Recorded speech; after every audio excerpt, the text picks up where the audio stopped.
விழுப்புரம் நகரில் பல்வேறு இடங்களில் ஆயிரக்கணக்கான குடியிருப்புகளை மழை வெள்ள நீர் சூழ்ந்திருக்கிறது. இது தொடர்பான விவரங்களுடன் செய்தியாளர் குணாநிதி இணைகிறார். குணாநிதி, மழை நீர் சூழ்ந்திருக்கக்கூடிய பகுதிகளில் இருக்கக்கூடிய மக்கள் எவ்வாறு வெளியேற்றப்படுகிறார்கள்? என்னென்ன நடவடிக்கைகள் எடுக்கப்பட்டு வருது?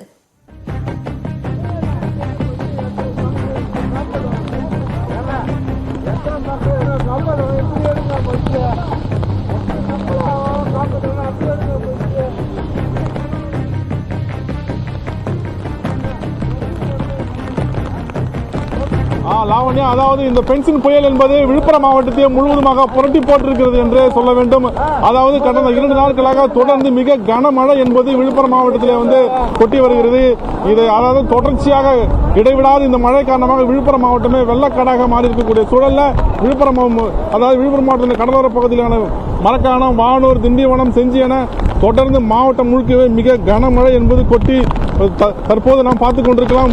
அதாவது விழுப்புரம் நகரமே முழுவதுமாக வெள்ளக்காடாக மாறி இருக்கிறது. மிக குறிப்பாக பாண்டிய நகர், அன்னை இந்திரா நகர் உள்ளிட்ட காந்தி நகர் உள்ளிட்ட பல குடியிருப்பு பகுதிகள் முழுவதுமாக மழைநீரில் மூழ்கி வீட்டிலிருந்து யாரும் வெளியே வர முடியாத அளவுக்கு முழுவதுமாக ஒவ்வொரு வீடும் தீவு போலவே மாறி இருக்கிறது.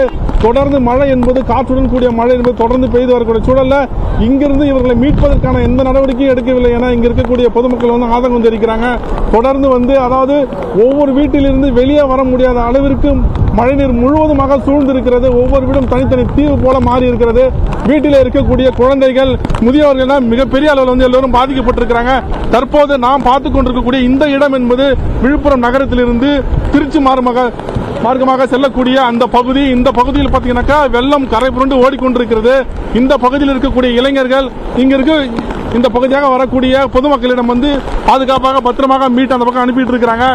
தொடர்ச்சியாக அது பார்த்தீங்கன்னாக்கா நம்ம இப்ப அவங்கள்ட்டமே கேட்கலாம். ஐயா, இப்ப நீங்க எவ்வளவு நேரமா இங்க இருக்கீங்க? என்ன பண்ணிட்டு இருக்கீங்க? 4 மணி நேரமா இதே நிலைமையில தான் இருக்கு. இந்த விழுப்புரம் நகராட்சியில யாருமோ இது வரைக்கும் எந்த ஒரு பாதுகாப்பும் இல்லை. இங்க இருக்க பொதுமக்கள் தான் அனைத்தும் இங்க இருக்க மக்களை பாதுகாக்கிறாங்க சார். இப்ப யாராவது வந்தாங்களா? படகுல மீட்க வந்தாங்களா? உணவு எதுவும் கொடுத்தாங்களா? யாரும் வரலைங்க சார். 2 பேர் ஒரு படகுல வந்தாங்க. இப்ப என்ன தீர்வு? இப்ப நீங்க இந்த வெள்ள நீர் படி என்ன தீர்வுன்னு பாக்குறீங்க? இது நீண்ட காலமா இந்த விழுப்புரத்தை பொறுத்த வரைக்கும் இந்த மாதிரி பிரச்சனைகள் இருக்கு. இதுக்கு அரசாங்கம் உடனடியா நிரந்தர தீர்வு காணணும். அடிக்கடி இது போன்ற நிகழ்வு நடக்குது. கேட்டிருப்பீங்க. தொடர்ச்சியாக இந்த வெள்ளம் என்பது மிக மோசமான அளவில் பொதுமக்களை பாதித்திருக்கிறது. முழுவதுமாக விழுப்புரம் நகரமே இந்த மழை நீரால் சூழப்பட்டு புரட்டி போட்டிருக்கக்கூடிய சூழல்ல இந்த வெள்ளம் என்பது குடியிருப்புகள் அனைத்தையும் முற்றிலுமாக சூழ்ந்து மிக ஒரு மோசமான பாதிப்பை ஏற்படுத்தியிருக்கிறது.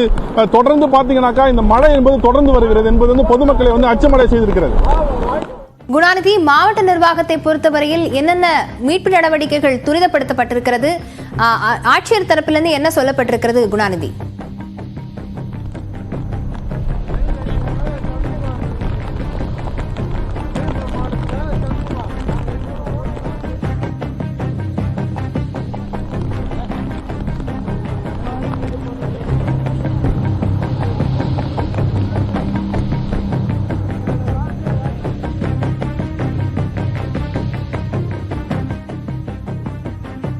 விழுப்புரம் நகரின் பல்வேறு இடங்களில் வெள்ள நீர் சூழ்ந்திருக்கிறது.